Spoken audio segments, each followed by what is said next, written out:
In this video today, we'll be talking about two things, Git and GitHub. We hear these terms all the time when we're talking about computing and programming. Well, today we're going to learn about what they are and why they matter. Git is a distributed version control system for tracking changes in your code. So anytime I'm writing code, technically I could use this with any type of files, but I can use Git to modify changes. If you think about Google Drive, I can see a version history in there of files that I've changed and what change was made and when. Git helps you do something very similar in a very efficient way with code. It's designed for coordinating work among programmers. It can be used to track changes in any set of files. So there's a lot with Git that you can do to collaborate with other people, although it's great for solo projects as well. Its goals include speed, data integrity, and support for distributed nonlinear workflows. Okay, and so really, I always recommend that people, when they start working on a new project, they should use Git for version control, both to help them with backups and make changes if they need to, or go back to a version if they need to, but also so that they have a place to store it. And that's where GitHub will come in, and we'll talk about that here in a sec. By far, it is the most widely used modern version control system in the world today. I have never worked at a job or had a project that I worked on where Git was not being used. It is huge. Git is a mature, actively maintained open source project, originally developed in 2005 by Linus Torvalds, the famous creator of the Linux operating system kernel. And then a staggering number of software projects rely on Git version control. Okay. Let's see here. So here are a couple of Git commands that everyone should know. Now, if you start working with Git by yourself, then there are several of these that you don't really have to worry about. Okay, if you're just working with your own Git repository, you're not worrying about working with other people, you're only using one computer, then you'll basically just use a couple of these. But these are some commands that you should be familiar with.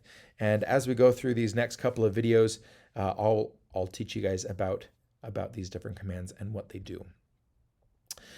So using Git, so right here, we have a working directory. This is on your local machine. It's on your computer. So when you're writing code on your computer, Git will actually be installed on your computer.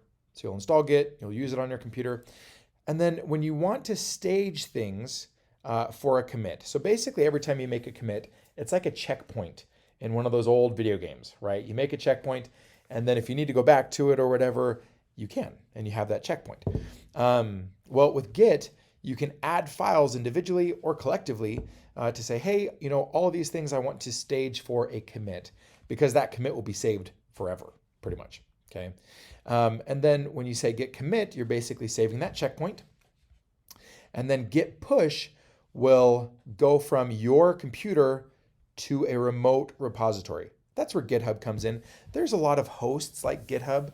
So GitHub is basically just a website, right? That will host stuff. It's like Dropbox or OneDrive or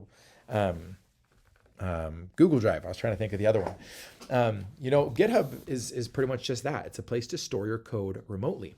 And so when you say git push, it'll take any commits that you've made locally, and it'll send all those to the remote repository, and then you'll see them there. And then we have these next three. Git pull will retrieve any changes from the remote that you don't have on your computer. And again, like if I'm only working by myself on a repository, I'm never going to use git pull because no one else will be pushing to the repository. So everything on my local machine will also be, I won't have anything locally that isn't on the remote. And then git checkout and git merge. Again, we'll talk about those later. Those get more into detail about working collaboratively with people. Okay. Git is capable of working with a bunch of branches. And so git checkout is used to, create a new branch or access a different branch. If I wanted to work on, a contacts page versus a preferences page versus a checkout page, I might have a different branch for each one. I might have a different branch for each feature.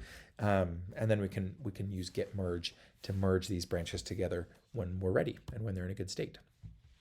So let's talk a little bit more about GitHub. A global company that provides hosting software.